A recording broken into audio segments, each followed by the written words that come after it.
which is increasingly becoming a very popular concept in India. Also, a lot of people talk about gamification. There are a lot of gamification practitioners, and even products and startup founders which are coming out with products look at gamification as that element that will drive the engagement, that will be the hook and elevate the engagement for their applications. In your experience, what do you say to these kind of people who want to use gamification, and does it work?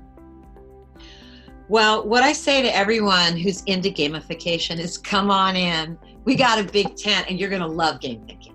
You really will, because what game thinking does is it builds on everything you already love about gamification, but it takes you further and it gets you where you actually need to go. I have so many clients. A lot of them are Silicon Valley startup clients and also people from all over the world. They come to me and they think they want gamification. And what I've learned is to just start with, that's great. Let's look at this. Let's ask some questions. Let's dig in. And then what they end up getting is a development process to build the right engaging product for their customers. That's what they end up getting. They thought they wanted gamification. Gamification, there are many practitioners all over the world who are gamification practitioners who actually practice a form of game thinking. A lot of them I've worked with, some I haven't. Meaning they really look at delivering a customer experience that's going to evolve over time and get better as their customer becomes more skilled, which is the essence of game thinking. Unfortunately, part of what's happened with gamification through market forces is that it's become shorthand for give me that silver bullet for engagement. Right. Don't spend months and years doing this and that, just give me that silver bullet. And so what you get are clients that don't want to pay for a lot of upfront research into really understanding the customer necessarily, because those clients have been sold that there's this platform or there's this way of approaching something that will make it be instantly engaging. They've been sold that by platform manufacturers and by practitioners who are really being driven to try and get a gig, right? And so that's often what they sell because that's what people want to hear. And so you get this interesting cycle where everybody eventually finds out that the magic isn't in the mechanics. Right. The magic is in the journey, not the mechanics. If the mechanics can support the journey, the mechanics can work well. But many gamification mechanics are sprinkled on and they are manipulative versus empowering. Right. And so when that happens through often very well-meaning circumstances, you don't get a good result. You don't get long-term engagement. You might get a short juice in your stats. But you can look at something like Duolingo and say, well, that's got lots of gamification in it. That gamification supports the journey.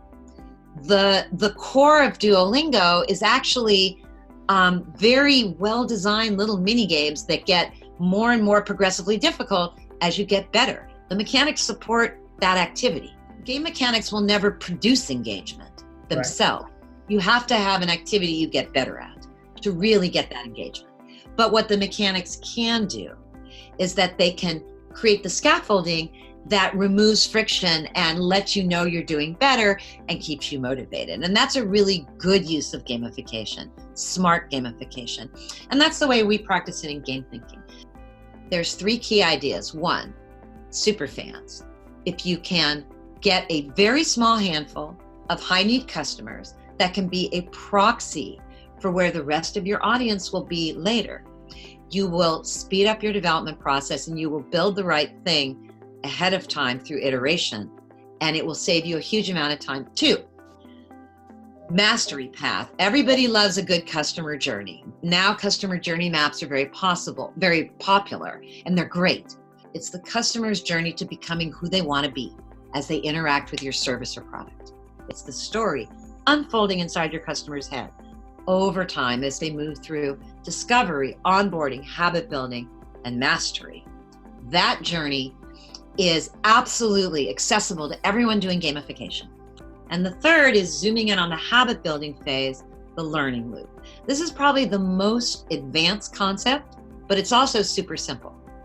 It's the thing that pulls you back on day 21 or day 30. It's the activity that you actually get better at.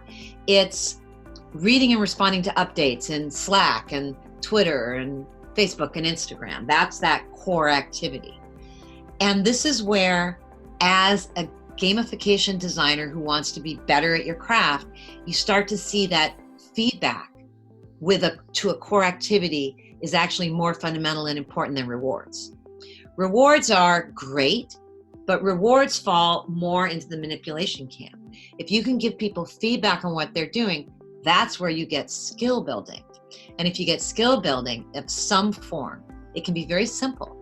But when you build up somebody's knowledge or their relationships or their effectiveness at working with their team on Slack or something like that, that's where you're going to get long-term engagement that doesn't rely on manipulation and external rewards. It relies on delivering a great experience that people want to go deeper into.